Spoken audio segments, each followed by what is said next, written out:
Anniversary. I know. No, I'm really glad. That's I'm really glad. Fuck everybody too, to you. Yeah. Okay, okay,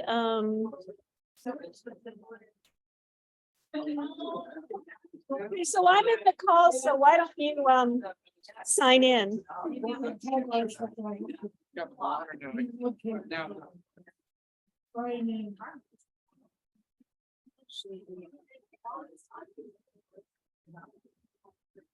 Now,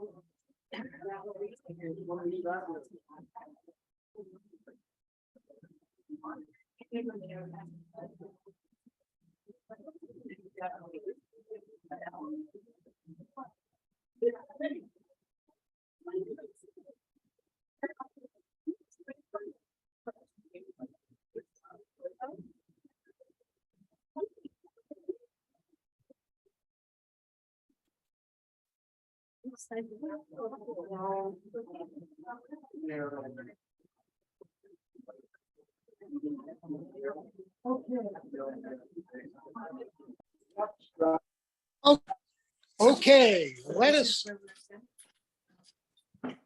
Okay, so am I being heard now? Yes, yes. hello? Hello, okay. So welcome everybody to the celebration, the 50th anniversary of the world's very first marijuana initiative, the California Marijuana Initiative of 1972, and the birth of the modern marijuana movement. Let's hear it.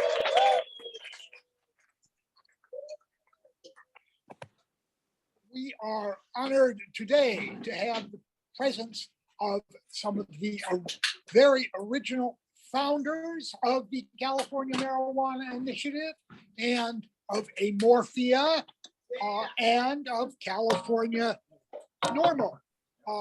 And let me just begin by saying I myself did not participate actively in the California Marijuana Initiative.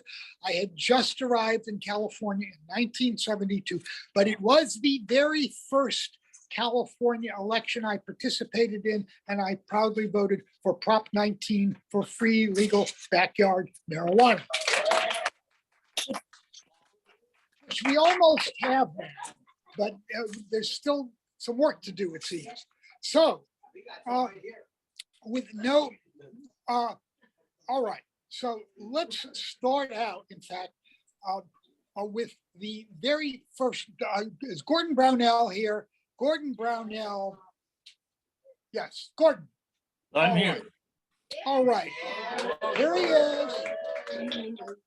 I think sort of the founder of California Marijuana Initiative as a political organization. Am I correct? Tell us how you got involved in this and what you think of it 50 years later. Okay, put him on. Hello? Hold on, hold on a second, Gordon. We're trying to, hold on. Hold on. Talk. Wait, you're not, unmute yourself. Right, hold on. Hold on. We're having trouble here with the audio. I don't know what it is. Whoever's talking gets the picture. Okay, so let me shut up. Is he talking, but we can't hear him? He's talking, but we can't hear him. Oh, let me get Gordon, speak. Gordon, say something. No, he's not muted. He's not muted. There you go. Okay. Gordon, say something. I did. No. Dennis wants them. Who else can talk? Someone else try talking to see.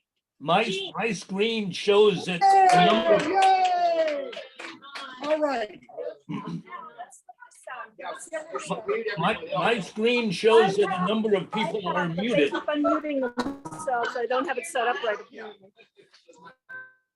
That still looks like shit. Tell everybody. to mute. It's not- I have. They won't. They don't. Trust me. Okay. Still So can't hear Gordon, so hold on. Hold on. Now we're on a big flag. Gordon, you needed to be here in person. Yes, that's his fault. I don't know. And now we can't see Dale at Yeah, all. we're gonna mute this. There it is.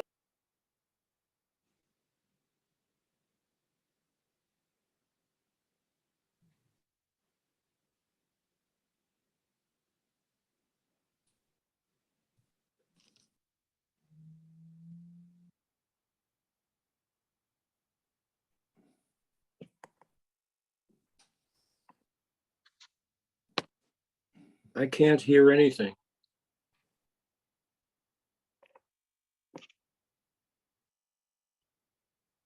I could hear you, Gene.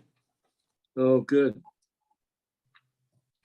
But I don't think any of us can hear Dale. Not anymore.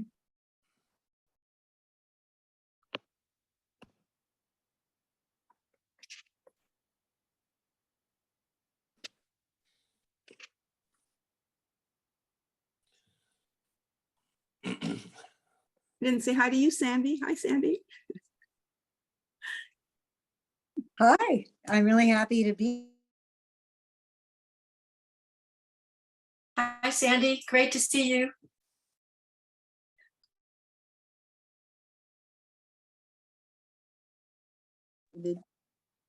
It's great to see everybody. I don't think we've changed at all in 50 years. No. At least psychologically, right, Jean? You're muted. I agree with you, Sandy. We can just talk to each other. It'll be just great. I'm happy. Exactly. I mean, Let's just it's a talk very to- private call. This is great. I feel very happy right now seeing some of my dearest friends who I shared so many wonderful years with. It's really a joy to see you all. Whoop, my cat thinks so too. Yeah, and really good memories, some good work. And I'm proud of it. I love telling the young whippersnappers about what we did. Everyone stay muted except. You might as well take over the program. Yeah, go ahead, Mark. You can unmute yourselves. I think Andrea's not, you're muted. Okay, I'm unmuted. Okay, we're all in. Let them do their thing. Well, Gordon, why don't you start us off? Go ahead. Well, is Ellen muted? I don't, yes, she is, but yeah, Ellen. Well, go ahead, Gordon. I think, I'm guessing Ellen is busy with like making sure this is all And working. she's saying to us, go, Yeah, go, go, go, Gordon. to get everybody's story, like, starting with, as we started. She's emailing you anyway. Gordon, Yeah, I'm here. can you hear? Can you tell us like what the question was? The How way it did was you get involved? How did you get started? and what do you And think we want- after? And we want the truth, Gordon. Right. And we will know. As most of you know, I was a conservative Republican in the 1960s when the rest of my generation were on the other side of the fence. And though I had smoked marijuana while I was in law school, I worked for Richard Nixon and Ronald Reagan in the late 60s and 70s. Ooh, It was while I was working for Reagan, I met a woman who introduced me to mescaline, and I ended up taking mescaline for the first time in October of 1970, and that literally changed my mind and my outlook and my whole life. I really was never the same after that, and it's all for the best. I ended up leaving after the Reagan campaign, I ended up leaving Los Angeles where I'd been living, and I moved to Mendocino, where I spent the better part of 1970 writing a novel, which I hoped would be published. I had an agent in New York for it, who was very encouraging, but the book didn't sell, and I gave up my my hopes of being able to survive as a writer, and ended up going back to Washington, where I had been offered a job working with Kevin Phillips, who was a former aide to John Mitchell at the Justice Department, and who I had gotten to know when I was at the White House. And while I was in Washington, I read an article in the Washington Star about the founding of Normal, and it had Keith's name in it, and Keith was the featured person in the article. And I ended up calling him on the phone one day and said that, I was interested in doing volunteer work for Normal if that could happen. And Keith invited me to the Normal office, and I started volunteering. And during the course of that time, I met Blair Newman, who had, as Keith knows, a very interesting role in Normal and the marijuana movement at that time. And Blair and I started spending time together socially, and he invited me to come back to California and go to work for a Morphia. And he said that he would pay me to work for a Morphia. I think the starting salary was like about $400 a week, which at that time was enough to live on when you were living with a group of other people. And I moved into a house in Mill Valley where Mark was living, Mark Heitlinger, and Michael Aldrich, and Blair and Keith Lampy. And then it was basically a communal living arrangement that started me off in a whole new direction in my life. And What year was that, Gordon? that was in the spring of 1972. Okay. And it was at the time that the 72 marijuana initiative was just getting started. Leo, when I came out to California for the first time with Blair, I met Leo Paoli and Michael Aldrich and a number of people whose lives I was going to be joining. And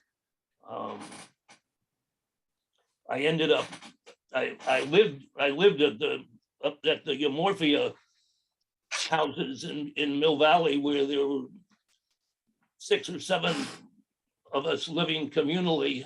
And it was while I got involved with the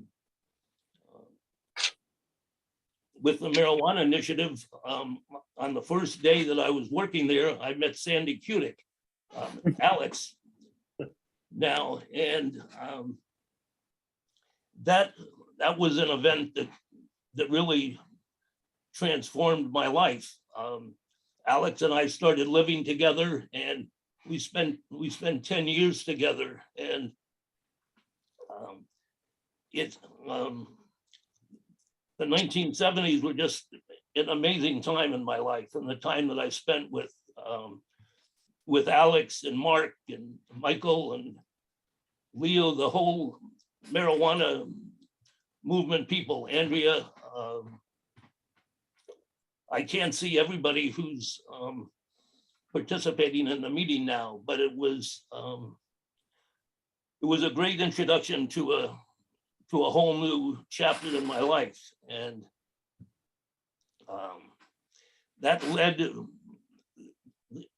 though Proposition 19 and the California Marijuana Initiative was unsuccessful in 1972, we got a third of the voters of California to vote for it. And CMI laid the groundwork for George Mosconi's legislation, Senate Bill 95, which was introduced in 1974. And I had gotten to know George through the marijuana initiative. And he was one of the most wonderful people that I've ever known in my life. I just really loved George Mosconi, and it was so terrible what had happened to George and Harvey. But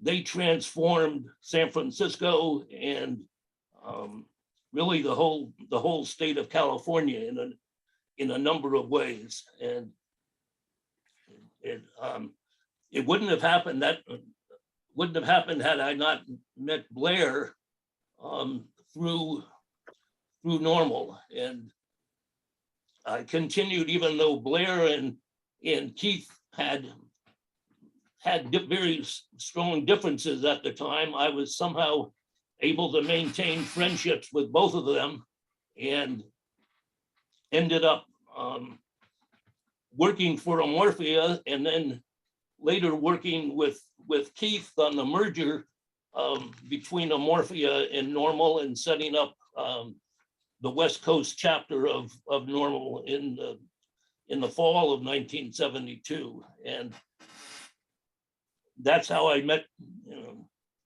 led to meeting everybody who's participating in this gathering today. And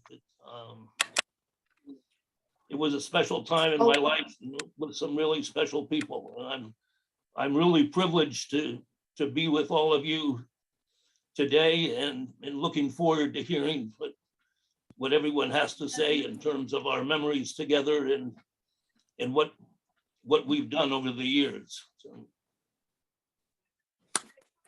Thank you. Okay, can you hear me? Yes. Do you hear us? Do you hear me? Nod. Yes.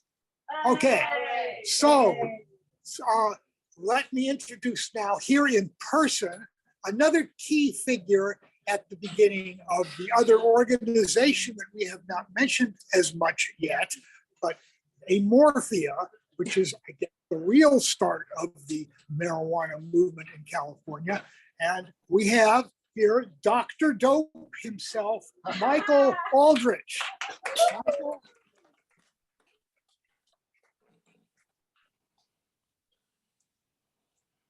Let's see here.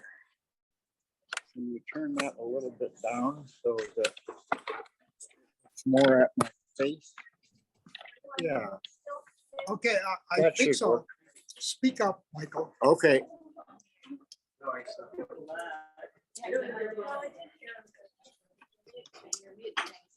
That's my computer, not that thing, which is where people are. Go ahead, Michael. Okay, CMI was the first initiative for marijuana decriminalization anywhere in the world. It was also the last truly people's initiative, with 20,000 unpaid volunteers circulating the petition. Amorphia, the cannabis co-op, was founded in 1971 by Blair Newman, Frank Richards, and myself. I have a wonderful picture. Let's see if I can back up enough so you can see the whole picture. He's muted. There we go. Can you hear me? This is, He is not muted. okay. Sorry. This is Frank Richards, Blair Newman, and myself with quite long hair on the day that Acapulco Gold papers were introduced. Okay. Oh, the photo is by Joe Rosenthal, who took the famous picture of our soldiers capturing Iwo Jima. So that's who made that picture. I met Blair Newman at the first National Student Association Drug Conference in 1968. He proposed a new idea, which I'd never heard of before. First, he suggested we sell Acapulco Gold rolling papers, which included the first hemp papers in the United States in 50 years, to sell Acapulco Gold papers to devote all the proceeds to legalization. And secondly, when marijuana was legal, sell marijuana to fund other social change, such as climate change. That was a brilliant idea. Blair was a genius at thinking that way. After I got a PhD in marijuana myths and folklore at SUNY Buffalo in 1970, I moved to CalArts and then to Mill Valley, where we set up our little stilt house that had a lot of people in it, Blair and several others. In June 1971, I testified before the National Commission on Marijuana and Drug Abuse. And that's where I told them we want free legal backyard marijuana, which Keith Lampe had contributed. I met Barker and Horowitz there, who ran the Ludlow Library, and I became curator of that.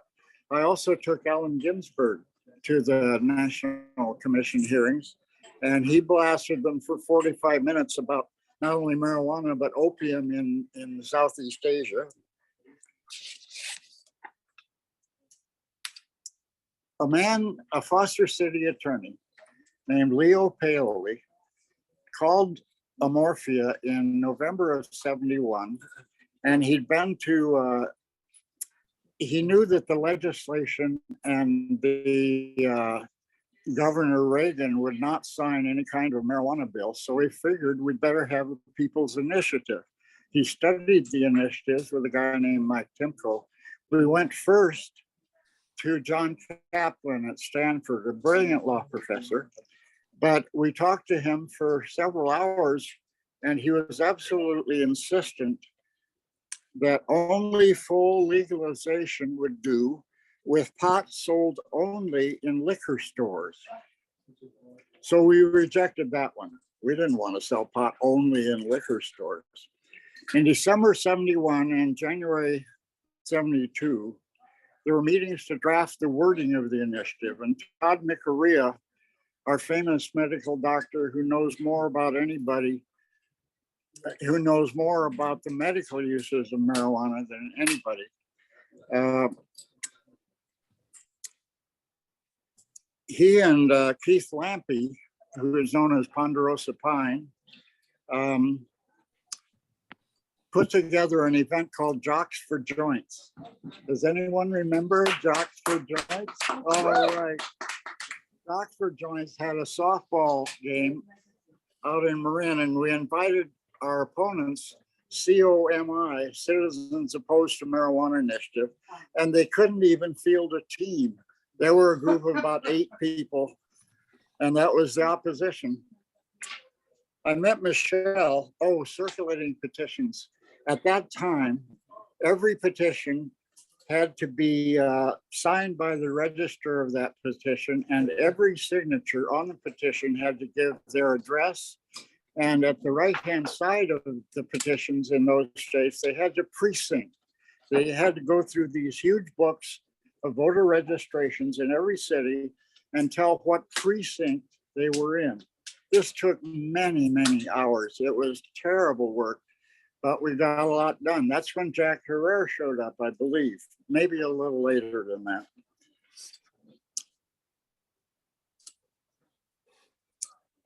I met Michelle, my lovely wife. This is the most important thing for me in 1972. I'd gone back to the National Normal Conference, and this beautiful woman came up and gave me a peck on the cheek and said, "Hi, I'm Michelle." I invited her to come out to San Francisco and work on the initiative. She showed up 2 weeks later, about Labor Day, and we've been together ever since. So it's not only that, but it's our 50th anniversary of living together. Gordon Brownell came out from the Nixon White House and from the Reagan for Youth campaign. Many others joined us. I don't have time to list everyone, but I want to mention Alex Cusick, Mark Heitlinger. He was our finance officer. He's now the administrator of the biggest synagogue in New York City. I like that one. Michael Bell, who helped us in CalArts, Aline Ottenreith, Andy Belsky, Gene Schoenfeld, Frank McDermott, and Katie and Bill Eager, who are now in Hawaii and for many years kept sending me newspaper clippings about marijuana there. Hundreds of people endorsed the marijuana initiative, hundreds of doctors and lawyers, even poets. Bob Creeley gave a wonderful reading for us at the intersection. And Gary Snyder, I'd sent him a little form asking for his endorsement. We okay? Asking for his endorsement, and he flipped over the page and wrote a poem on it called Hemp. And this poem appeared in Marijuana Review #9 and then was reprinted. Can you see this? Let's see. Go this way. This is Gary Snyder's book called Turtle Island, which has the hemp poem dedicated to me. And this won the Pulitzer Prize in 1975. CMI inspired initiatives in many other states. Jack Herrera was useful in that over the years. And then we had Prop 215 and Prop 64. Prop 64 did not legalize marijuana in California. It let communities vote themselves as to whether to ban marijuana in their own community. Thus, it's not statewide initiative. And the problem for the growers was that the legal licensing fees and permits were so extraordinarily expensive that hardly anyone could afford them. And therefore, there's still a huge, quote, black market, which does not pay their permits and taxes and so forth. Most initiatives are now sponsored by mega corporations, putting millions of dollars, like Lyft did with Prop 26, and the sports betting companies did with Prop, no, that was, yeah, with Prop 27. So the initiative process has been taken out of the hands of people. As I said, CMI was almost the last one that was unpaid volunteers. I think it was. It's the last one without any paid signature. Yeah. And I think the last thing I'd like to say is that it's been a beautiful 50 years. Yay. Haven't we had a good time? Haven't we had fun with it?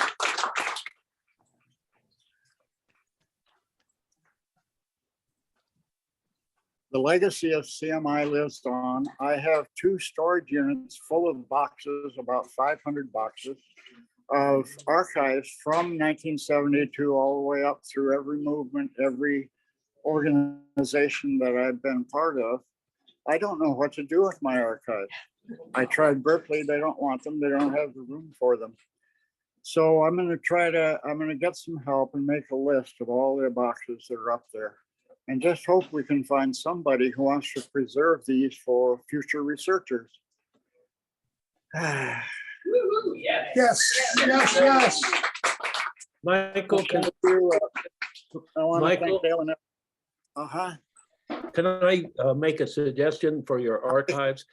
The University of Massachusetts is currently archiving all of Lester Grinspoon's archives, all of Normal's archives, all of MPP's archives, and I'm sure they love to have a Morphia or CMI. If you'll send me a private email, I'll put you in touch with the librarian. And where was that? Massachusetts. University of Massachusetts, Amherst. Okay, Serious. great, Good, perfect. great, Thank you. That's a good suggestion. great. Okay. Okay, Thank you, everybody. thank you, Michael.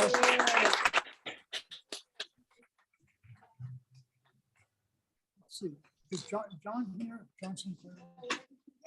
Okay. Hang on. So we have a special guest who's a little pressed for time at the moment, but has blessed us with his presence. John Sinclair, who many may remember, was famously busted for a couple joints and sentenced to 10 years in prison many years ago, maybe 1971, 72, inspiring a song and a benefit concert with John Lennon, freeing John Sinclair, which in fact did happen.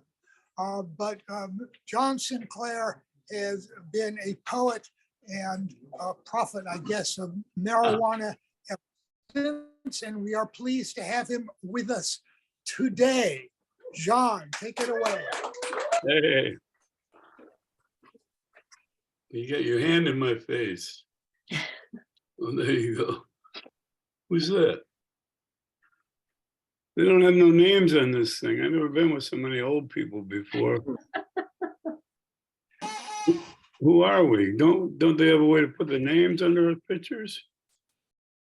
No. Huh? Okay, well, I'm a pioneer of the marijuana movement. I joined right after the initiators, Allen Ginsberg and Edward Sanders from New York, Weimar. They were inspired by a casing in San Francisco. And I can't call the people's names now, but a guy took a joint into the police station and demanded that they arrest him because he wanted to test the laws. This was a great inspiration to me. I was under arrest and I wanted to challenge the laws. I got busted 3 times in all for possession of marijuana. Of course, I possessed marijuana every day for the last 60 years, except when I was in prison, which I understand you can do now in there, but in those days you could smoke cigarettes, but you couldn't have no weed. Part of your punishment. So I was very proud to be part of the 1972 California Marijuana Initiative movement. I had just gotten out of prison on December 13th, 1971. That was 50 years ago. It was 50 years ago when we did all this stuff. I was brought in by my friend Michael Aldrich, who I knew when he was a graduate student in Buffalo, New York, at the State University of New York at Buffalo. And he saw some things from Detroit, Weimar, as I recall. And he was inspired and he entered a lifetime of marijuana activism. And he's known, of course, as Dr. Dope. And he's got the Fitzhugh Ludlow Memorial Library and he's still active. Hey, Mike, where you at? Okay, well, I can't tell who's who on here. We're all so old, nobody looks like we used to look 50 years ago. That's for goddamn sure. Yeah, probably a good thing too. Okay, well, in Michigan here, we legalized medical marijuana inspired by California's victory in 1996. Took us until 2008. 2018, we legalized marijuana across the board. Of course, they're still trying to suppress it because the main thing with the marijuana war on drugs is that they don't want us to get high. And they don't want us to have ideas. They don't want us to think. They don't want us to be creative. They want us to go to work and do what they say and take the money and buy some shit. And marijuana smokers, I don't know, we're everywhere now. Everybody smokes marijuana. I read about it in the paper every day. Rich people are in there trying to make money off of us. Poor people are trying to get out of prison. Pretty soon I'm looking for a day when it's nothing to talk about marijuana. It's like a cup of coffee. That's what I'm looking at. All this stuff about taxing the growers and taxing the people who provide us with our marijuana I think it's all horseshit. I think that you can grow carrots or lettuce or tomatoes without paying $60,000 to the state. Why can't we just grow some marijuana? That's my endless question. Why can't we just grow some marijuana and get high?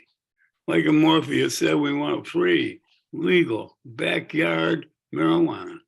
Thank you. Forever. Thanks. I gotta go to a poetry reading in Ann Arbor right now at the Third Mind bookstore. My granddaughter's here to pick me up. So nice talking to y'all. Good luck Thank with the future. Appreciate it. Thank you, John Sinclair. Also, on remote, our next speaker, Mark Heitlinger, was also early on involved in Amorphia and the famous distribution of cigarette papers that fueled this whole movement. And Mark is here with us from New York, I guess. So now's your turn, Mark. Let's hear from you. Thank you, Dale. Really quite an honor to be in this crowd. I keep mine also handy. Thanks, Gene. But that's original artwork. The significance, I think, of today, I think has something more to do with the beginnings of CMI, Amorphia, Normal, because that period was 50 years ago. And I was focusing more on the inflection point that those years had on the rest of our lives. In the beginning, when I was with Amorphia, Mike Aldrich had hired me. I had written my MBA thesis on the use of drugs in industry. And Dr. Dope was interested in speaking to me about working on the, shall we say, administrative level of trying to keep Amorphia going in the process of giving away money rather than reinvesting in cigarette papers. I did oversee the absolute downfall of Acapulco Gold and the rolling papers, but it was for a very good cause, which led us to this time where I can report that I do not have to walk across a street. I live in Manhattan. I do not have to walk across the street. I can go around the corner and buy a pre-rolled joint. Thank you very much. Which is really what I was so much concerned about would ever happen. And it seems to have happened. The whole arguments at this point about the regulatory nature of what the distribution mechanism is going to be seems to me somewhat irrelevant, because I can walk around the corner and quite legally, it appears to be in New York, buy a pre-rolled joint. So I think that accomplishment is something that is quite amazing. And I take a modicum of pride in the fact that we legalize marijuana. I just never thought that would be a phrase that we would just kind of now take for granted. But there's a lot of things, I guess, today that we don't take for granted that we once used to take for granted. And that also puts it into this perspective of time. And so I'm very, very proud to have been a part of it. Yes, many of the generation of today don't remember the past, and they should. And Keith's idea of helping Michael get the archives in a safe place is just really heartwarming.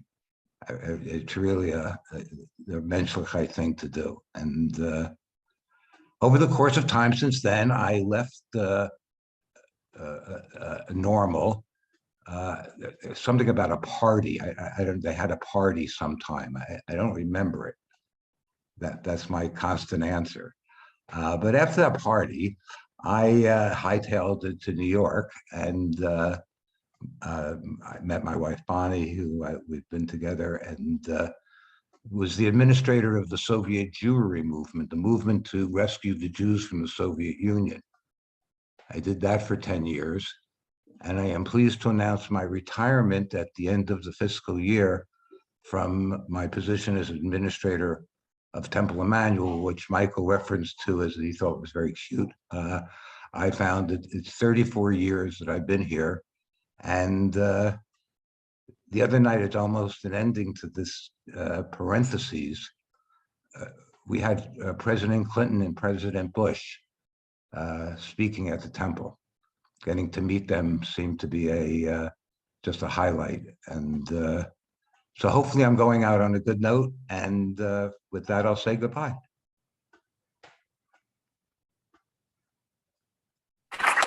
Thank you, Mark. We have another East Coast figure to introduce now, whose name is Keith Straub, who, while this California Marijuana Initiative was starting up, had already founded NORML, the National Organization for Reform of Marijuana Laws in Washington. And it's about the 50th anniversary of NORML 2, just about, isn't it, Keith? So why don't you take it away? Thank you very much. You can hear me, I presume? Yes. Good. First, let me say that I'm delighted to still be alive to celebrate with you this 50th anniversary. I never expected to live to be this old, but so far it still seems to be fun. While most of you involved in this meeting were working on the ground in California to develop and gather signatures and try to pass the California Marijuana Initiative, on the East Coast, the focus was really on the Marijuana Commission itself. As you folks remember, of course, President Nixon, for reasons no one could quite understand, but gave in to allowing a provision in the Controlled Substances Act of 1970, a terrible act, mostly had hideous penalties against all drug offenses, et cetera. But former Congressman Ed Koch managed to get inserted a provision that established a National Commission on Marijuana and Drug Abuse. Now, he was one of our few friends in Congress at the time. That was in 70, I guess 1670, he got it inserted. He later became mayor of New York for like 3 terms. He was terribly conservative, but when he was in Congress, he was very progressive, and especially on the marijuana issue. Now, no one expected much from that committee because the president got to pick 9 members. Congress picked 4 from among itself. And, you know, commissions in the past oftentimes sort of do what the sitting president wants. And so the expectation was pretty low for this commission. But in the process of the first year of their study, 1971, they came out with their marijuana report in 72. They actually held private hearings where Tom Ungerleider from UCLA, among others, arranged to have marijuana smokers come to the meeting because a lot of these commissioners had never met someone who'd smoked marijuana. So it was hard for them to make a real judgment about the topic. In any event, I have no way to tell how much that ended up influencing their decision, but they surprised the world and came out for decriminalizing marijuana. They didn't call it that back then, but it's eliminate all penalties for personal possession and use, and they even suggested we legalize a non-for-profit transfer of up to an ounce of marijuana between consenting adults. So it was a fairly progressive recommendation for 1972, and it set the stage for, I think, the rest of the 70s and even up until Reagan got in office in the early 80s when we began to go downhill. But during that early stage, it was a combination of the grassroots work on the ground that was being done by Morphy and people like Gordon and Mark and Michael, the political organizing and the attention, because you got a lot of national attention because of that initiative qualifying for the ballot in 72. And on our end, it was mostly playing off the opportunities presented by the Commission on Marijuana and Drug Abuse. In fact, that's the first time I met Michael Aldrich, as I was testifying at the same commission hearing in 1971 in San Francisco, where Michael was. So at any event, I admire the work and the impact of CMI. I'm delighted to see this celebration, but I want to make it clear, Normal had very little to do with it. People who had a lot to do with it later merged with Normal. And so we feel a certain sense of pride in what you all did. But the basic stuff was not Normal primarily. Now, obviously, Linda and Bruce were doing some good work on their own. At any event, nice to see you all. I trust in a few years we'll have a chance to see who's still alive and get together again.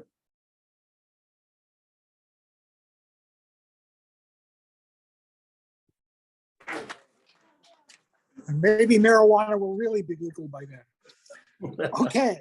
Our next speaker here in San Francisco is, in San Francisco for a long time, is Alexander Kutik, whose name has come up before in these talk about the early founders, Amorphia, CMI. You speak for yourself on this. Alex. All right, I will. Thank you.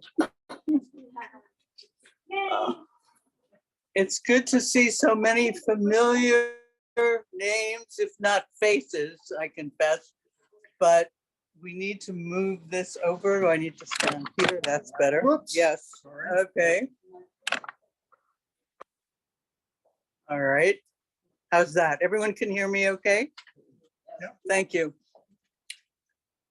I know that we're in almost complete agreement that those of us who began 50 years ago with the California Marijuana Initiative went on to change the world, and no small thing. But much like Gordon, I want to talk about how this initiative and effort changed me and my world. In 1972, I'd been in San Francisco for 3 years trying to make up for the fact that I had to drop out of college in 1962 to go to work and never got to go to college. So I came back to San Francisco to try again. I wound up working for a CPA as an apprentice in an office located 3 blocks from the state headquarters of the California Marijuana Initiative.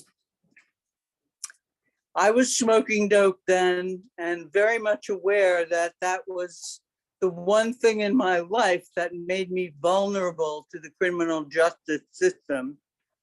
I knew that wasn't right. I knew it had to change, and I knew that I had to do something. So one day I walked 2.5 blocks down the hill to Filbert Street to the state headquarters of the California Marijuana Initiative. Much like the scene in The Wizard of Oz where Dorothy opens the door and the world turns to color. Much like Alice in Wonderland and Through the Looking Glass, I opened that door and my life changed. Gordon and I locked eyes, and everything else that followed was a duet of amazing politics and love. And I am so grateful to that time in my life, to Gordon personally for showing me what my real life was meant to be. And I am so glad we're all here together again. Thank you.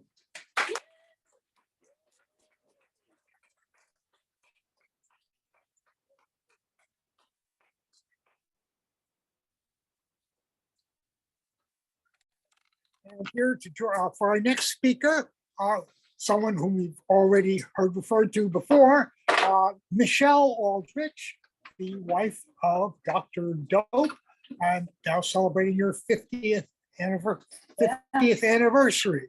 Michelle. Mrs. Dope. Mrs. Dope. I love it. Why not? Hey. Now, how are we going to do this? That's fine. That's a little bit better. Okay. And January 19th, by the way, I want to thank Dale and Ellen for putting all this together. I think it's just been amazing. I've seen so many people I haven't seen in years, and the one comment that I've heard that is funny is, I mean, Michael had hair down to his back and I had hair down to my ass. And the only one now that has long hair is Keith Straub.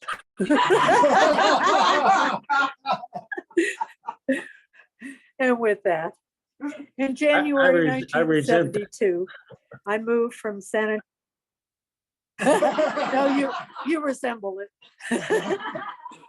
In 1972, I moved from San Antonio, Texas to Washington, D.C., actually Alexandria, Virginia. I started working for the National Coordinating Council on Drug Education, doing a literature and film evaluation. In March or April, I met Keith Straub. I introduced myself and I said, I want to work on legalization. He turned his back and walked away from me. I think he thought I wasn't serious. Hi, Keith, I'm still here.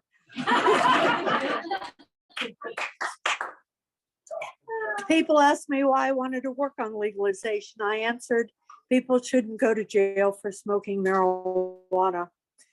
I had friends that had gone to jail, but what I didn't realize was how racist the laws were becoming when Nixon declared a war on marijuana. That the racism that was seeded back in the racism or the 1960s is alive and well and prospering in 2022. Racism, hate, and lies are the basis of the right's propaganda that is consuming our country. We will soon see if social equity will be enough. And I met Blair in June, Gordon in July, and Mike at the first Normal People's Pot Conference in August. It was a joint conference with the Coordinating Council, two birds with one stone. Mike invited me to come out and work on the marijuana initiative. I knew it was historic and I was being laid off. The grant ran out and I wanted to be involved. So I said I'd be there in 2 weeks. I got here on Sunday and we started living together on Monday. For me, the marijuana initiative is part of a love story that is in the 50s. The first thing I did in San Francisco was register to vote. Labor Day was the next day and the start of the campaign push. Mike and I traveled to all over the state, going to conferences, doing radio interviews, and checking in to see how things were going from Los Angeles to Redding and Squaw Valley to Monterey. We drove all over town, putting up signs and posters, more meetings, delivering press releases. It was a constant whirlwind from Labor Day until Election Day by smoking some of the best marijuana at the time, like Acapulco Gold. And I joined Amorphia as Vice President of Drug Education. CMI was the first attempt at changing the law that was cruel, unjustified, and just plain wrong. Who knows where we would be if CMI was not on the ballot in 1972. The dealers and the cultivators were not involved because they feared losing their jobs and income. Now, even though dealers are outlaws and dispensaries are legal, dealers prosper because of the illegality of cannabis in 60% of California. And the cultivators are being driven out by the license fees and taxes and the counties where they're prohibited and growing. Full legalization should be the law of California in the United States of America. Instead of just cannabis being taken out of the schedule, the whole scheduling system should be thrown out. Paul Nicoria was just self-publishing marijuana medical papers, 1839 to 1972. We were just starting to discover the medical uses of marijuana. In 2012, I got stage 3A lung cancer and cured myself with cannabis oil in 3.5 months. Little did I know that a simple question that Jack Herer asked Mike Is there anything else you can do with hemp besides make rolling papers? That it would lead to a renaissance and an interest in the many uses of hemp and gather more supporters for legalization. We're still waiting for hemp to realize its potential. We realized we were making history at the time, but we did not realize that the politicians were paying attention. But within 3 years, George Moscone, who was the majority leader of the California State Senate, got Todd, Gordon, and Michael to do the research on the costs of enforcement that led to the law being changed from a felony to misdemeanor with a $100 fine. CMI became the foundation of what cannabis legalization would look like until 1996, when Prop 215, the Compassionate Use Act, became law, legalizing medical cannabis in California. The first law of many changing the landscape of cannabis around the world. A few of us in this room worked on writing that law. After the initiative, Mike and I worked on the next issue of the Marijuana Review for what seemed like years, but was over months. Relived the initiative from start to finish in our living room, and the story is told in issue number 9, which is. Can we see it? There. That's it. That's the story. So this is a copy of the Marijuana Review number 9, which is a special issue devoted to the analysis of the marijuana initiative. It was published in September 1973.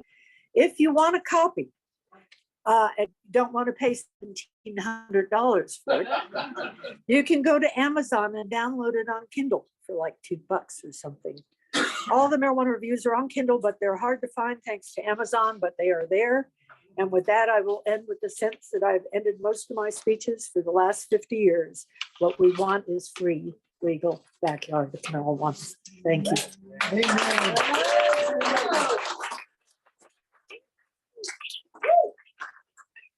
I also want to thank Michelle for putting us in contact with a lot of old veterans of and pioneers of the marijuana initiative, whom I did not know or had lost contact with. And then Dr. Todd Micarea came up, and actually there were doctors were involved.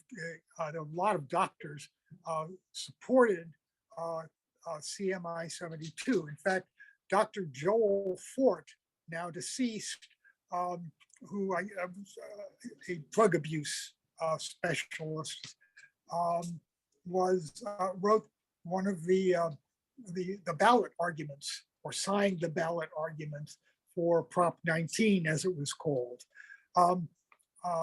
Another doctor who is with us today on remote is Dr. Eugene Schoenfeld, otherwise known as Dr. Hip, who had a column in the, I think, and well, certainly in the Berkeley Barb and elsewhere, in which he told a lot of the medical truths about marijuana. And Gene, why don't you, the mic is yours. Thank you, Dale. Yes, in the early days of Amorphia, often people connected with Amorphia would gather it at my home. I was living then in Stinson Beach, California, and often people would come there and do their planning for Amorphia. And I tried. I don't know if can you read? Yep, them? yep. Acapulco Gold papers. There they are, framed. Yes. Yes, these were given to me by Michael Aldridge about 7 years ago. So after those days at Stinson Beach, I was writing my newspaper column, Dr. Hip or Hippocrates, which did begin in the Berkeley Barb and was syndicated in many underground newspapers, so-called underground papers. And then it went into the San Francisco Chronicle and was syndicated by Universal Press Syndicate. So what I did was try to give objective information about marijuana. I never told people they should use it, but I tried to discount some of the propaganda against it. And later, when Amorphia merged with Normal, I was a member of the California Steering Committee, along with Gordon Brownell and Linda Lux and Bruce Margolin and Elise Margolin. And we met often in Los Angeles at that time. And it was when Prop 216 was passed, allowing for medical use of marijuana. I believe that Todd McRae and I were the first two physicians to issue marijuana recommendations. Actually, Bruce Margolin was one of the first medical marijuana patients. I know that because I issued him his first medical marijuana recommendation.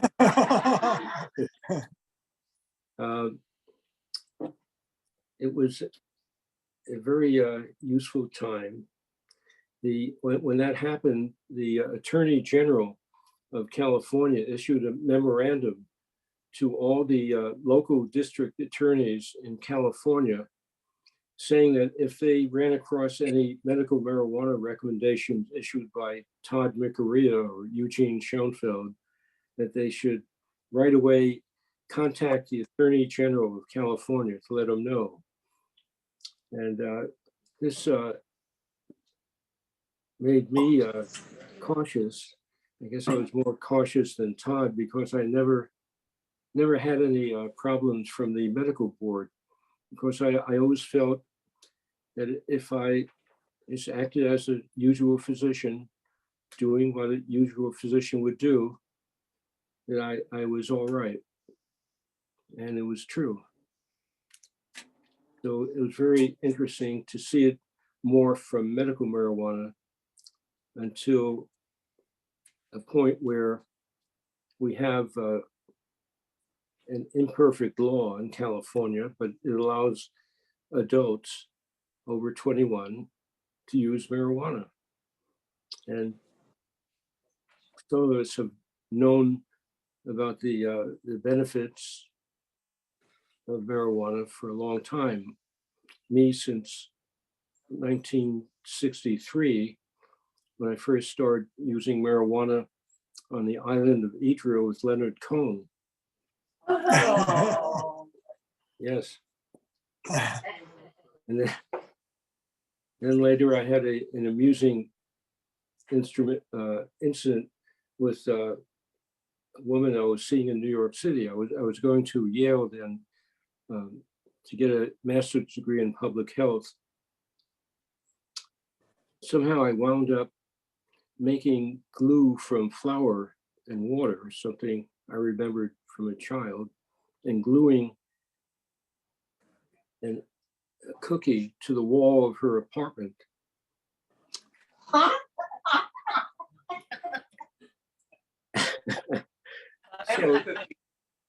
So I think we've all had a lot of fun and have had other benefits from using marijuana and from providing information to people so they could benefit from the medical effects of marijuana. Usually it produces relaxation in people.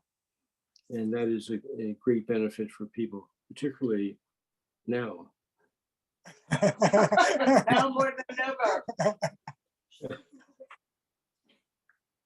So I am, like all of you, very glad to see all of you.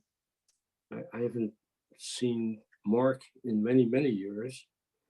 Every now and then I've run into Keith and Linda and Gordon, and Michelle and Mike. Well, thank you. Dr. Smith. You know, and you mentioned, by the way, that now it's legal for adults over 21 to get it, but actually the 1972 initiative was for anybody over 18, just to be clear about that. Also, you mentioned patient number one in California, Art Owen, who is right here with us today and is at the center of the action in Los Angeles. Bruce? Thank you very much, Dale. It's a pleasure being here, everybody. An honor and a privilege to be amongst this group of people. And I think we represent the example of that fact marijuana is good for you, right, guys? Look at all these people here. Very elder. Speak up louder. I said we represent the fact that marijuana is good for you, okay? It's evident by the people that are here. And it's good for longevity as well. Why am I so messed up here? Okay, okay, there we go. Now, first of all, I started my area of practice and tried to legalize marijuana in 1967 when I first became a lawyer and realized what I saw in court was we weren't going to change the laws to the degree of legalizing at the courthouse. And it was important to go out there and make something happen in the political scene. At that time, I started an organization called CAMP, the Campaign to Abolish the Marijuana Prohibition in 1967. And I ran for public office, state assembly in 1970. And I guess a 26-year Republican incumbent called Charles Conrad in Hollywood Hills, won the primary and lost the election by less than 5%. And that changed much of West Side politics, ultimately joined by other politicians that saw the reality of the legalization of marijuana was a good political idea. And I was proud of my work there.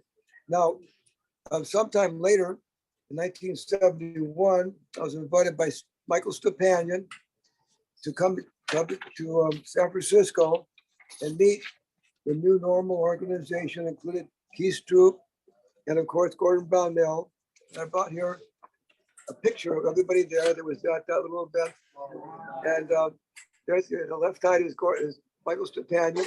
Then we have that beautiful Linda Lux. We have Gordon Brownell there. You can see him and his beautiful wife. Then we have, Gene Schoenfeld. And then we have Elise Margolis, my wife, and myself at this particular meeting. So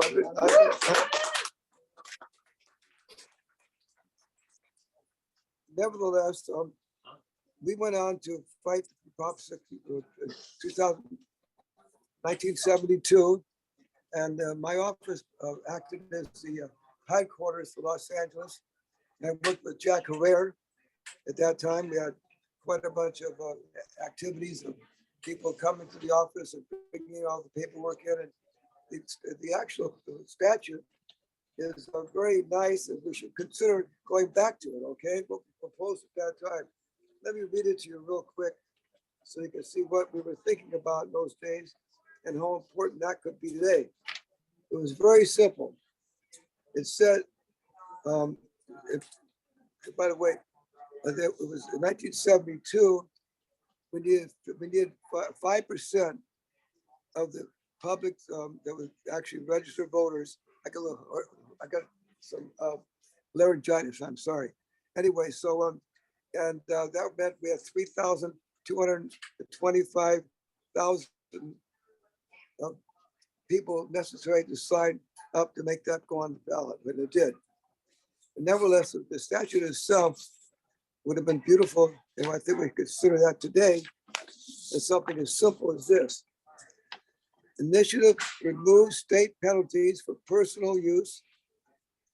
Propose a statute that would provide that no person 18 years or older shall be punished criminally or denied the right or privilege because of his planting, cultivation, harvesting, drying, processing, or otherwise preparing, transporting, possessing, or using marijuana. And so that's pretty much all-inclusive thing. It doesn't have a bunch of regulations attached to it. And we did get, as indicated, 1/3 of the vote. At that time, I thought, well, this is the beginning of the end. I thought that was so impressive. We got 1/3 of the vote. That the game would go was soon, but unfortunately, it took many, many years.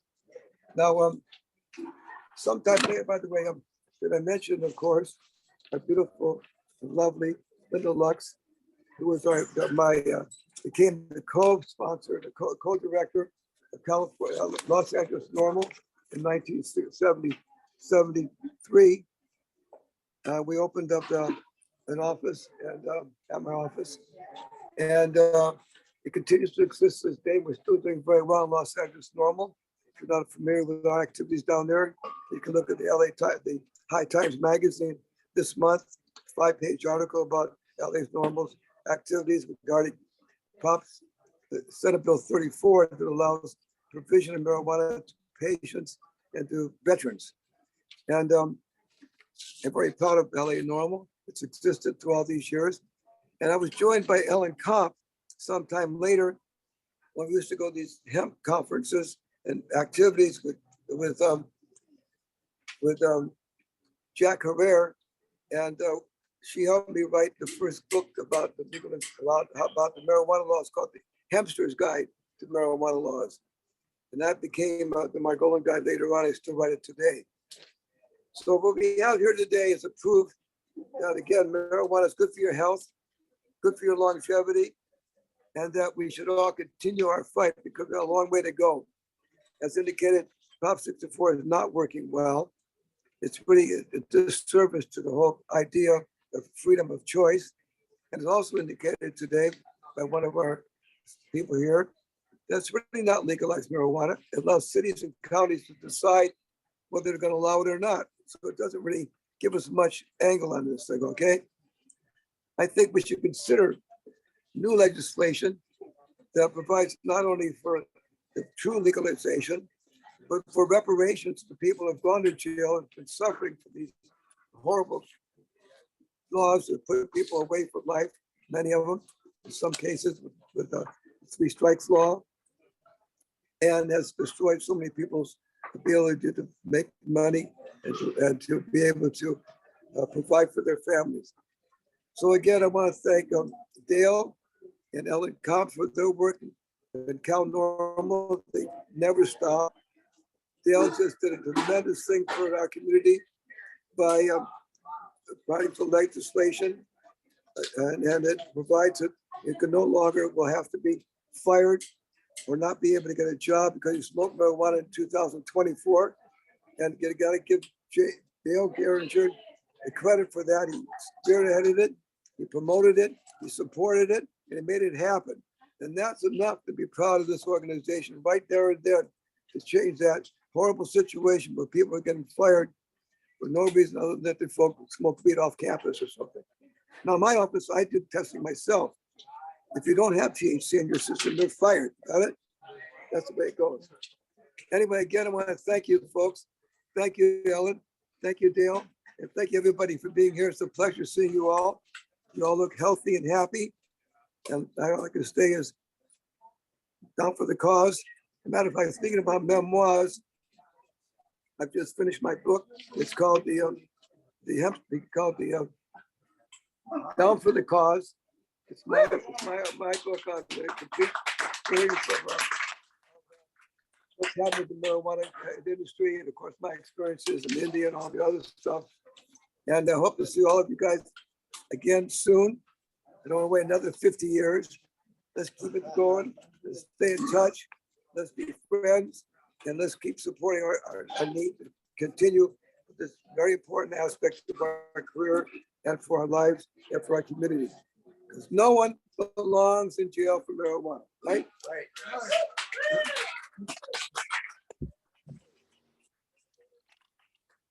And while we, Dale, you skipped me. I was about to call on you, Sam. Okay. Speaking of Southern California, we have with us the illustrious, I think, Orange County coordinator for the signatures for CMI 72, Sam Clowder, without whom I think this event might not have happened, because it was Sam just insisted that we had to have a reunion on this date, in fact, a week after the election, to celebrate and commemorate CMI 72. So here's Sam Clowder.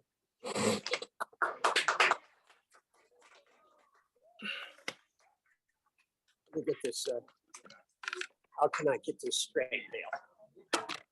Will that work? No. I move back. There you go. This is very poor lighting. But here we go. Yes, there we go. You know, I see. There you go. There we go. There you go. I'm the young stud among all these old fogey dinosaurs, because when the initiative began, I was so young, I couldn't vote. I had to get somebody else to sign my declarations on the signatures. It's a pleasure to be among so many old timers, because I'm used to going to these new conventions and I'm the dinosaur in the room. But because of that, I don't have all the memories you have. And I have written something that I want to share, which gives a perspective on what has been shared. I read it. 212 years ago, a small group of people, including those speaking today, initiated a political movement committed to the ideals of the forefathers of this nation, that all beings on this planet are created equal, endowed with inalienable rights, including life, liberty, and the pursuit of happiness. The governments derive their powers from the consent of the governed, and when government becomes destructive of these rights, it is the responsibility of the people to alter or abolish it and institute new government. Indeed, it is their duty to throw off such government. We had a dream. We had a dream that one day all humanity might be able to sit down together where North, South, East, and West all meet and share the sacrament of cannabis in freedom, liberty, joy, and happiness. Today, we gather to honor our dream come true, to honor each other, and to remember those who have passed on into infinity since we began this movement. Many of those who campaigned with us didn't make it here today. Dr. Todd McArea, Jack Herer, who always insisted that his name rhymed with terror.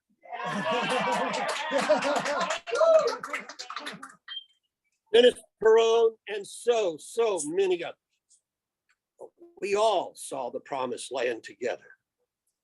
We all shared the dream, and their spirits are here too, to celebrate with us today.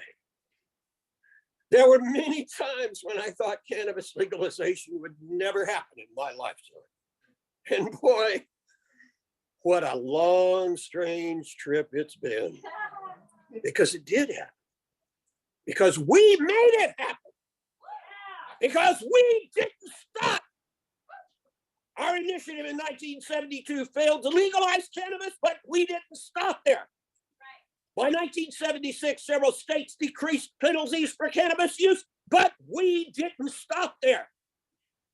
Our initiative in 1980 failed to qualify for the ballot by a few hundred signatures, but we didn't stop there. The Compassionate Use Act of 1996 legalized medical cannabis, but we didn't stop there. The Industrial Hemp Farming Act was passed in California in 2013, but we didn't stop there. The Adult Use of Cannabis Act legalized cannabis in 2016, but we didn't stop there. And now we know this movement will never stop. This movement will continue on past all of our lifetimes. As we look to the future, it is for you, the newer generations of freedom lovers, to commit yourselves to the unfinished work which we gave our lives for here, to dedicate yourselves to the great task remaining before us. All of us have been or will eventually be replaced by those of you who must continue this work past the legalization of drugs until every sovereign individual on this planet is free to seek their own path to find liberty, justice, happiness, love, and peace. A few years before we began this campaign, one of the most well-known default leaders of our generation exalted us to turn on, tune in, and drop out. With experience, we have learned he was right about the first two, but not the last. As we continue to fight against this war on drugs, which is really just a war on the people who use drugs, let us turn on, tune in, and take over. Not drop out, but take over to end all laws which penalize individuals for their own choices of what they wish to do with their own bodies and minds in their individual pursuit of happiness. The world will little know nor long remember what we say here today, but it can never forget what we achieved 50 years ago, when, with the first time the world ever had a chance to vote on the cannabis laws, Proposition 19 fired a shot which is still being heard around the world.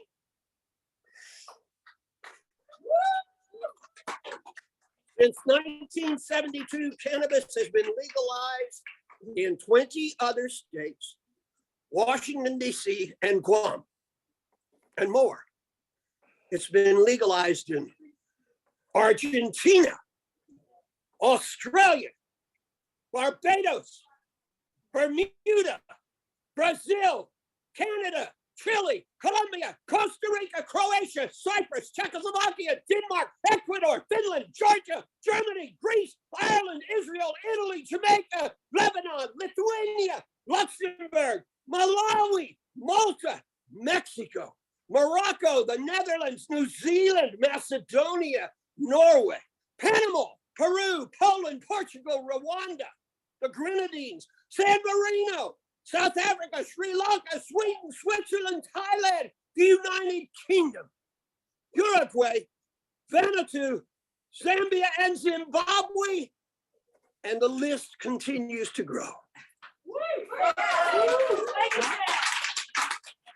Never let it be said that a small group of motivated, dedicated, tenacious individuals can't change the world.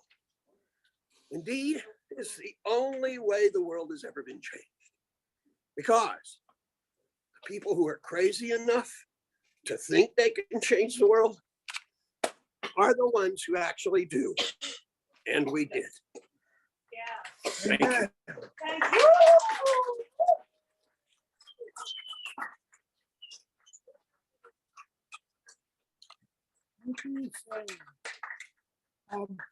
We'll next turn to remote again to Los Angeles, which we have heard from before with Bruce Margolin, but he mentioned Linda Lux, who is with us here today on the screen. So Linda, it's your turn. I'm so happy. You're on mute. No, I'm not. Someone has to unmute me. I am. Unmute. I'm unmuted. Press mute. Oh, can you mute Dale? Oh, is this here? Am I unmuted yet? I unmuted myself so that somebody else muted me. Can you hear me? No? Hello? The host muted me. I'm here. Yes. I'm here. Okay. Hi, I am so happy to be here. I'll be brief. Bruce took me to a normal meeting in 1973. I had just moved from the Valley where I was a heavy marijuana smoker, very politicized on the issue because I adopted a child and I realized that in my world, I wouldn't be arrested because I was living this very straight middle-class life, but I was seeing hippies and others arrested left and right, and it infuriated me, but it also made me understand how privileged I was over people who didn't look like me at the time in my middle-class house and middle-class life. So when Bruce and I got divorced and moved to Venice, which is a whole different thing, and Bruce, who was a friend of mine from high school, invited me to a meeting. And it was just a wonderful congruence of people of like minds. It gave me an outlet for my feeling, my marijuana smoking, but also my politicization about the issue. And it was just a wonderful time. And so many people on this call are dear friends to this day. It was just one thing that gives me great pleasure now is that when our little group decriminalized, we lobbied Sacramento, we passed the first decriminalization law in California.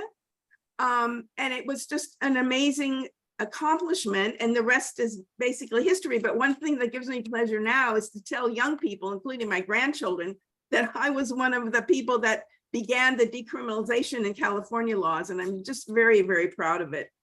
I did a lot of media in Los Angeles. We did, when Bob Randall came through, we set up press conferences. We just did a lot in LA for Normal.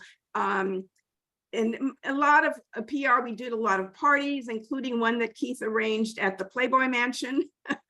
That was a good one.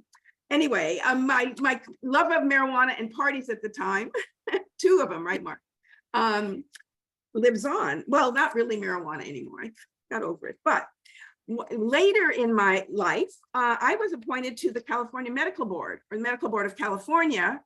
I don't know if anyone remembers this, but when Todd McArea was arrested for his prescriptions, I was on the board, and I had a really difficult time keeping a straight face and not really outing myself to my board members, but I didn't.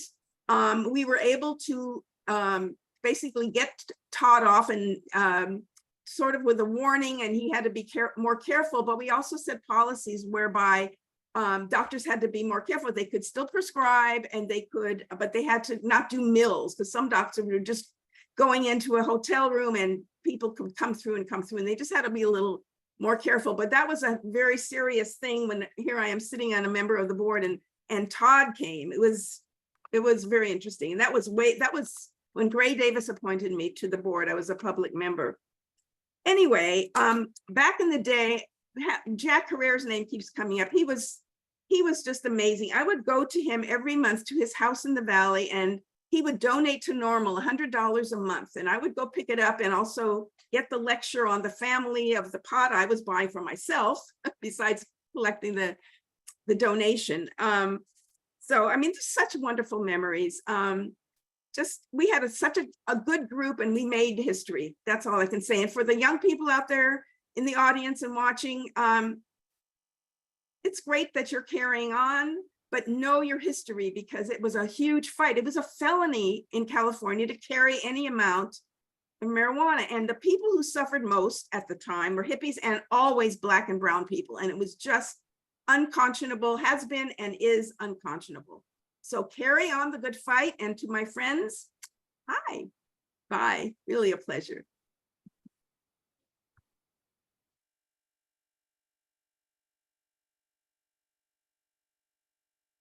Yeah, thank you. Thank you, Linda. We have one more person on remote today who we haven't recognized yet, is Andy Zanko. I believe she's in San Francisco, but she's in remote anyhow. So Andy, would you like to introduce yourself? Yes, of course. Thank you. Thank you, Dale. And it's a pleasure to be here, and absolute delight to see some of my old buddies. I was a small cog in the wheel. I knew Mark Heitlinger from back east. In 1970, I was teaching first grade Monday through Friday, going into New York, dropping acid and watching the Grateful Dead Friday through Sunday, and then back teaching first grade Monday morning. 1971, I came out following the Grateful Dead. And here's where it gets a little muddy, and I'm going to need help, because I remember vignettes. I knew Mark. I know that I was picked up hitchhiking by Bill Holzman, who I ended up working for. He was an immigration attorney, may his memory be a blessing. And he became the attorney, is my memory, for Amorphia. Please correct me if I'm wrong. And somehow I landed with Amorphia in the very beginning. And Mark, I just don't remember the sequence of events, but I ended up being a partner to Blair Newman for a while. I can't remember. That was a step, right. That was a step. I can't remember how long, but we were together for a while. I even remember working with Jean Schoenfeld. I was working with you a little bit out of Stinson Beach. I think part of my job was walking Ahab, the huge black Great Dane, on the beach, which I loved.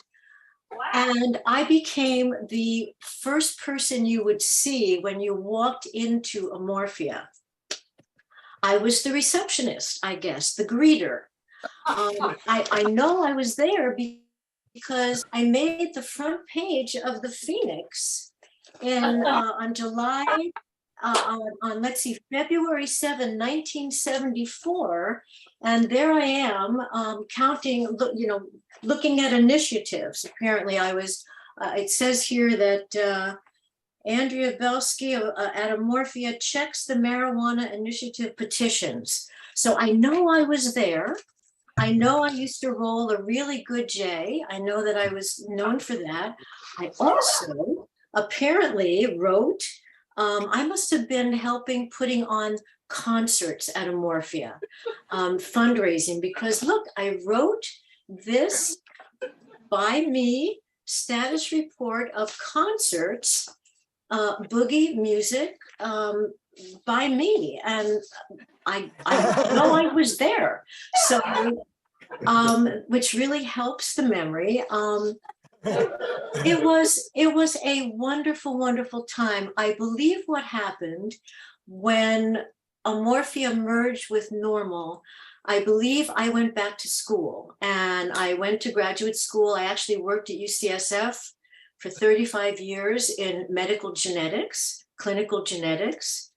I now am retired with 2 small grandchildren. I have a little 2-year-old and a 3-week-old granddaughters. But I look back at this time period and I love Gordon and Michael and Michelle and Mark and Alex and Jean, and we were a community.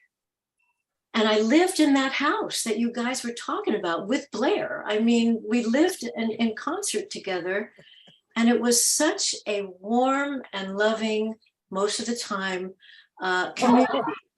Hey, we were a family. Families can be dysfunctional. But we were always there for each other. And I look back at it with such fondness, and I see you, and I love seeing you, and I love reconnecting with you. And I also wanted to say, that Leo Paoli, Art Sokot, Blair Newman, Bill Holzman, may their memories all be a blessing. I think of them a lot still. And I'm just so glad that I was there at the beginning. I wish I could remember more. I wish I could piece it together a little bit better, but I'm so grateful to have been there at the very beginning. And I really do love y'all, and very heartfelt feelings to every one of you. Thank you. That's about it. I can attest that everything you said was true. And I will double down on it and express appreciation to Dale for organizing this gathering. I hope that you have the possibilities of creating some kind of network of pioneers for future reference, and to see if we can continue on with the success that we've made. And thanks, Dale, just for doing this. Thank you, Mark. And let me ask, can I see your T-shirt a little bit more? Is that the mouse T-shirt? Well, it's Let's see. Yes, yes, yes. Okay, so did you get? That's definitely, yes. No, the Kelly maps, and I think one of them, Oliver Shulam, is gone as well. Designed it for the initiative out in, I guess it was near Mill Valley someplace where the studio was. And they made T-shirts for the initiative. That was I think we were selling them for $3. It was like ridiculous. That's good to know.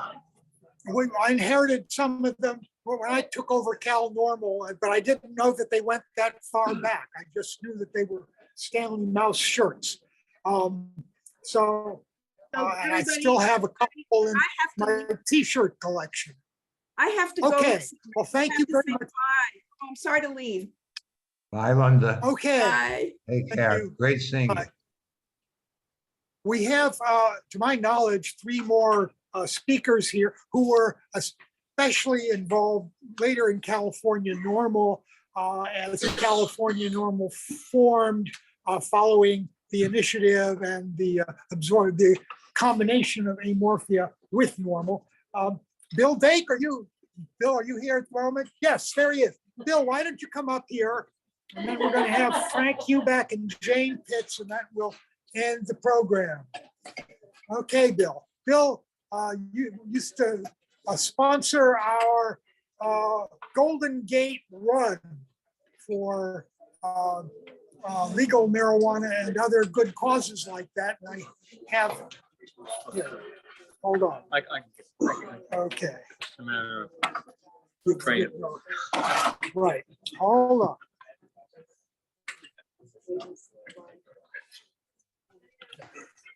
Bill, Yeah. Okay, well, there you go. hi. Anyway, I got involved with Normal, having coffee breaks over at Gordon's office. I would go for a half hour, an hour run, and when I get through, go there and have a cup of coffee and go back to work as a truck driver. Anyway, he was a great guy. I admire him very much. Sorry you didn't see him here, but He's here earlier. oh, okay. I wasn't. He's here. He's here, actually. I think he's here at the moment, actually. Okay, well, I'll try to look Okay. him up anyway. So anyway, I went to Ceremony Plaza and I got 5,000 signatures there. I had a daily thing after work, we're at a table. Okay, so that was 1980. And we didn't make it. And I thought, holy crap, I got a lot of signatures. I see a lot of other people got signatures. So the job I had took me to the basement at the city hall. I see foxes. Maybe it was 2 stacks, but I know it's 1 stack. And they're, large bookcase boxes. And they were full of a new thing we came out with that year, a card. You registered yourself to vote on it. And as soon as you did that, you're legal to sign an initiative. So we did that.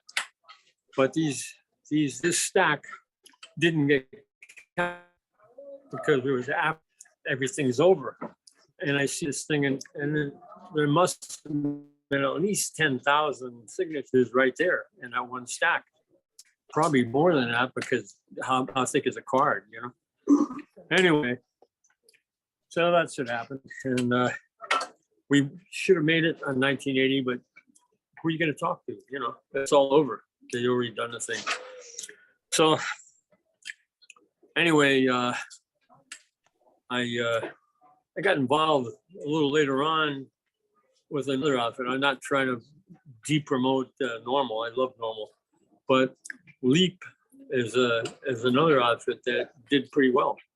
I'm a former police officer who was dismissed because I had wife problems, and I blame it all on her. What the hell, But anyway, so I had kind of a door there. And Norm Stamper, the retired police chief who just retired from Seattle, says, Bill, he says, can you help me when I come down there? I need somebody to chauffeur me around and take me to different places, you know, UC and all the different police departments where he wants to speak. And LEAP was law enforcement against prohibition. And what they did, what they were promoting is legalize all drugs. Doesn't matter what they are. Legalize all drugs. And then you can ratchet it down by the way you know, I can't think of the word. I just got out of the hospital and I lost a lot of memory. But his, I get nervous. What? Go Leap. Leap. Yeah. Well, anyway, Leap. Leap one. Yeah, regulation is the word I was looking for. You can all be done with regulation. You don't have to make anything illegal. You can regulate it down to the point that it's illegal, you know, and you can regulate it up and fit in wherever it fits. So I think we have to look at different ways about drugs in the future. And I think we're pretty much over the hill on this one, over the hump, you know. I think we're doing about it, you know. But yeah, it's good to stick together, have parties and stuff like that, you know. So that's it. I don't have a lot more to say besides that. Thank But you. thank Thank you, Bill. We're almost over the hump, except the federal law is still the same as it was 50 years ago when the 1972 commission came in. So our next speaker is Frank Hubach, who was on the California Normal before my time and into it. Helped hire me. So Frank. Thank you, Dale.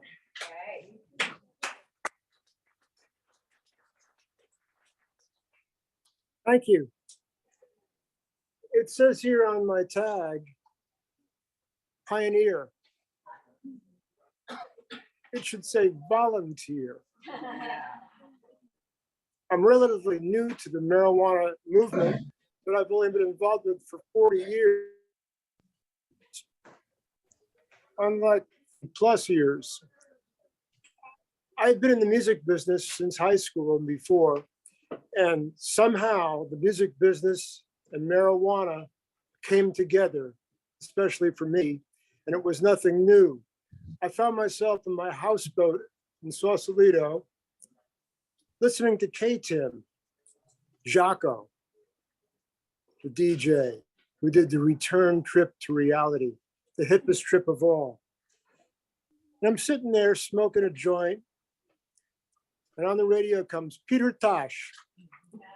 And Peter Tosh says, "This is Peter Tosh.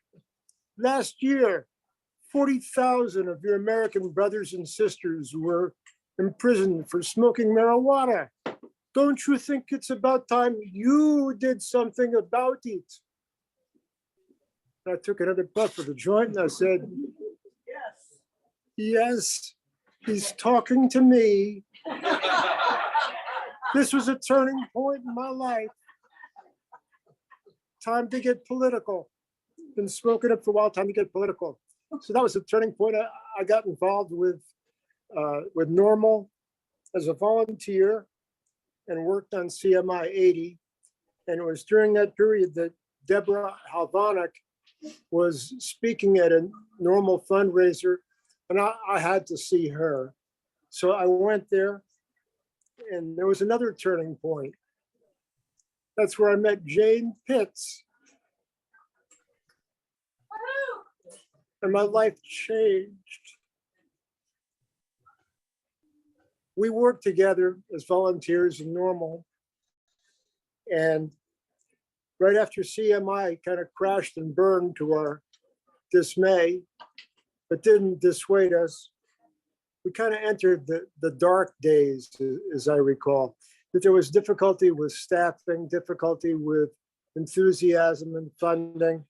And California Normal was operating kind of on a skeleton crew.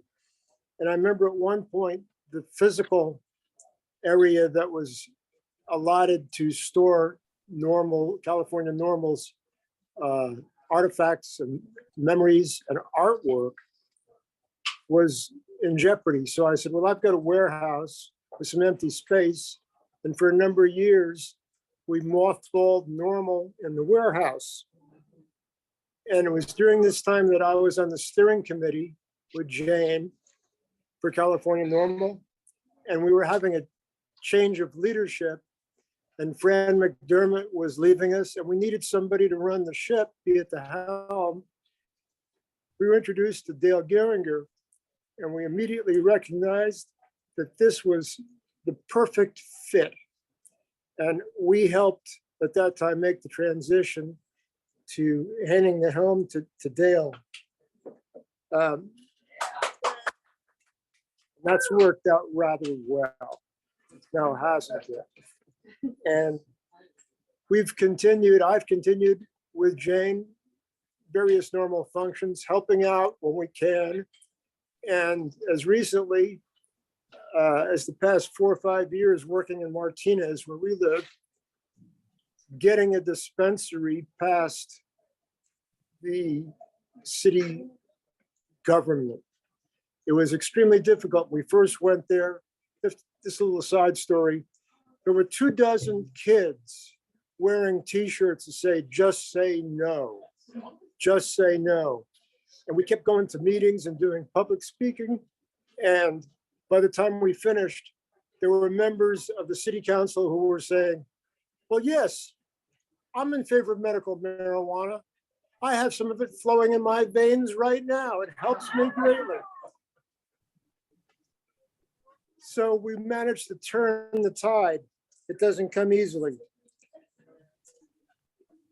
So it's been,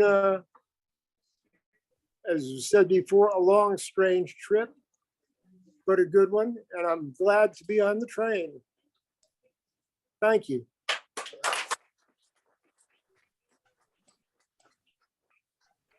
Thank you. And our final speaker here on the schedule is Frank's partner and wife, Jane Pitts.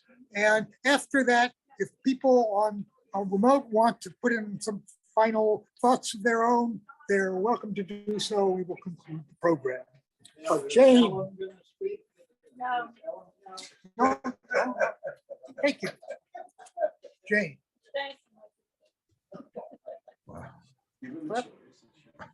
Hi, I'm Jane Pitts. I have to make a correction from what Dale said. Frank is not my husband. As a divorce lawyer, I would never get married.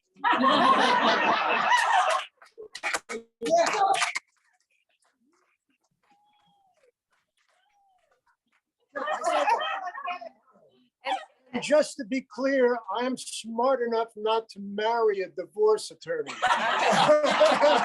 Whatever. Marriage is the first step towards divorce. Okay. So I got introduced to Nora in the 70s when I was doing a research project on marijuana for a course in law school. And I walked down to the Union and Fillmore office to use the library, which was a rather small library, but pretty good. And I went in the office and met Gordon, and I could still picture him sitting with his feet up on the desk in front of the giant bay window. And I sat myself down and started doing the research. The library corner was in the same big room, so I could hear everything that was going on, and it was nonstop. Telephone calls, radio interviews, television interviews, more phone calls, visitors, this, that, and the other thing, the entire day. I was astounded. So at the end of the day, I asked Gordon, was this like an abnormally busy day? And Gordon said, no, actually, it was a little slow today. Okay, so I came back another day or two and listened and heard everything, and then got intrigued and began to volunteer. So I came, I think, about 1 day a week and continued working and got a real world education, a real life education, as opposed to what I was getting in law school, which was necessary, but different. And my first, a big bit of education was in 1979, when Judge Halvonik and Deborah Halvonik were busted for felony cultivation. And I worked gathering some data on that case. And I saw the evidence of felony cultivation were a planter box of small seedlings. And I was in court to watch the disposition when Judge Halvonik came before the court. And when I will not forget the smirk on the DA's face when Judge Halvonik said, okay, I've thought about it carefully and I've decided to resign my judgeship. So the DA smirked. Halvonik got penalized with a small fine, and then the whole matter was gone, and that was the end of it. So that was pretty shocking to me. I didn't understand what selective enforcement meant until that time. Then after that, I graduated from law school in 1980, and in 1981, when Gordon and I had passed the bar and were ready to start, we decided to open our first law office. And I was very pleased to hear Bill Holzman's name come up, because Gordon and I opened a law office in a suite of offices that was rented by Bill Holzman. So I guess we were like sub tenants. And we shared the same office, which was also rather interesting and sometimes problematic. In any case, we did our first and my only criminal jury trial under the tutelage of Leo Paoli. That was quite an adrenaline rush. After that, but that whole time I continued to come and volunteer at Normal, and by that time I became the coordinator of the legal committee. I don't know if you can see it, but I was very impressed. I had a business card. There you go. And it was quite something. In 1981, we had 54 attorneys that were on the Normal Legal Committee up and down the state of California. And I put out a monthly newsletter updating everyone as to current legal events.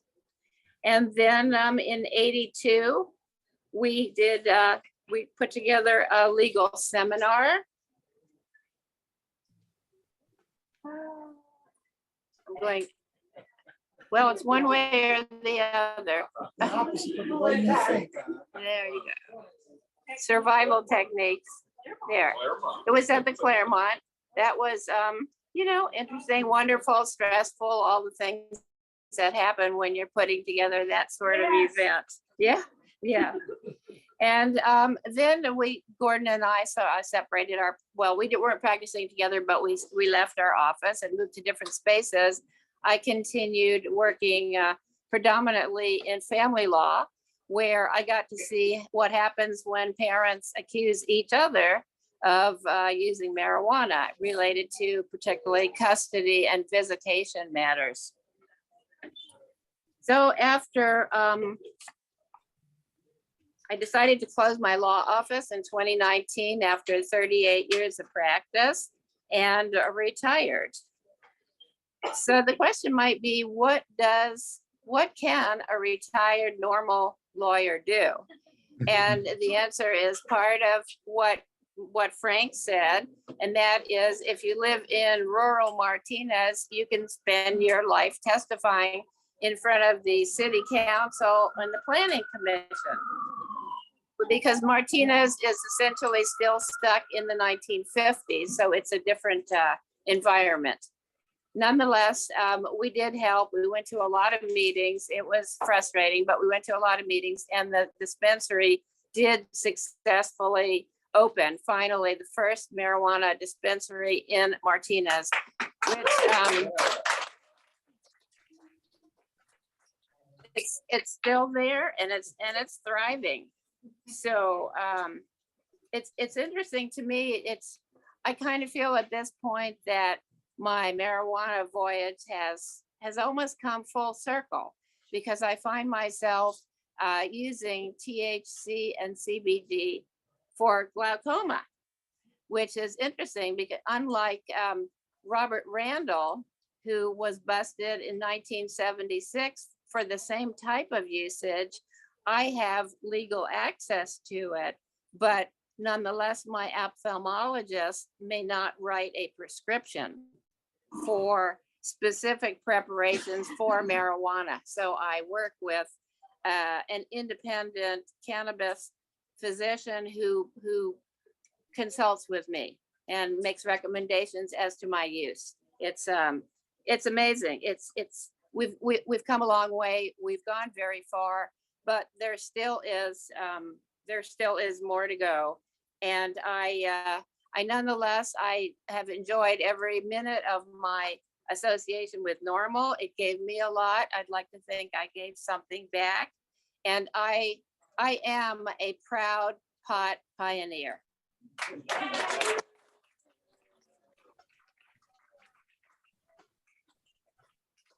And with that, we're at the end of our agenda. If anybody out there, Mark or Gordon or who else, Andy, has some parting thoughts, speak now. They will be recorded for posterity, or else hold your peace. And it's been wonderful having you with us today. I think we should turn it over to Gordon, who started the day today. And Gordon, give us some of your thoughts.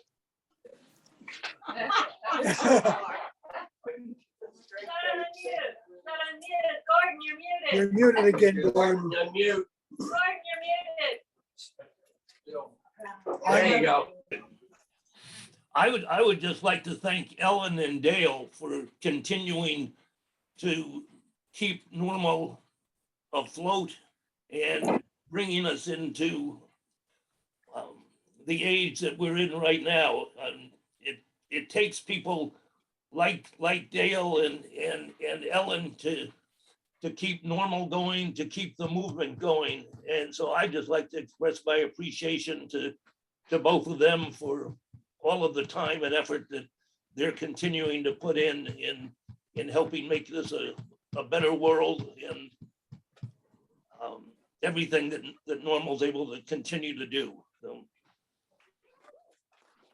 we're fortunate to have them. Amen. Amen. And say amen again. Amen, amen, amen. So I guess with that, our program is over here. Now, actually, we are going to have an auction later. There are auction items over on the table there. There are also some mementos of various sorts, buttons and tickets. Bill Dake just brought in some NORML patches that are going to go out on the table here for donations. We will hold the auction in a few minutes, I guess. And in the meantime, let's party, and thank you for attending. Thank you, Dale. Thank you, Ellen. Thank you. Thank you. And who is Delia Deal? Oh, she's just a remote participant. We had a few people who just wanted to listen. Delia got to listen. How many people do you have listening? Well, at the moment, it's been off and on. Right now, she's the one. She's the only one who's hung on this long. But we're all. Well, again, Dale, I would hope you would, produce some kind of communications blast that could be used for something in the future. Right, we will do that. As I said, this is recorded and this will not be forgotten. Thank you very much for sharing. your Bye-bye. Bye, guys. Bye-bye. Bye, Mike. Bye, Gordon. Bye, Bye-bye. Mark. Love Bye, you. Andy. Bye, Love you Andy. so much, Love you. guys. Bye.